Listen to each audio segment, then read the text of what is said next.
Huge upset. Deontay Wilder loses practically every single round to Jospeh Parker. Fans across the world were here to see this right hand detonate against Jospeh Parker, but it never landed. Why not? The story of the night was Deontay circling and not pulling the trigger and really not throwing punches.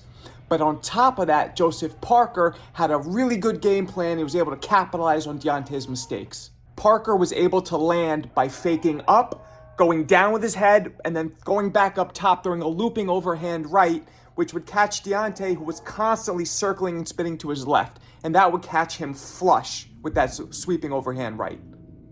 And Parker was able to land more shots when Deontay was against the ropes because Deontay kept just leaning straight back and not blocking or ducking himself. So he was a sitting target for Parker's looping shots.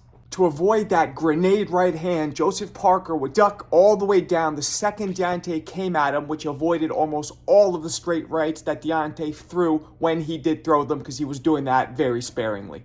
As Wilder became more aggressive due to the urgency of being down in the scorecards, Parker was countering him beautifully by just dipping his head down to the left to get out of the way of Wilder's right hand, and all the while throwing a looping overhand right to catch the taller Wilder. Parker threw many lead overhand looping rights, which caught Wilder coming in trying to throw his own lethal 1-2.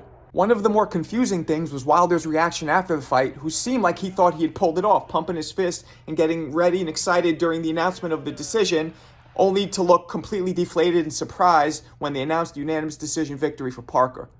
Now, Parker won every round of this fight, arguably, and did a great job. But Wilder also was not the same guy we've seen in the past. Maybe the Tyson Fury fights and the punishment he took something out of Wilder permanently. Maybe it's the fact that Wilder is getting older and he's getting more happy and content in his life, and that fire, that anger, that rage is gone. Or maybe Malik Scott's technical changes are not just the right fit for Wilder in his frame and his style. What do you guys think? Why do you think Wilder lost this fight? Tell me in the comments.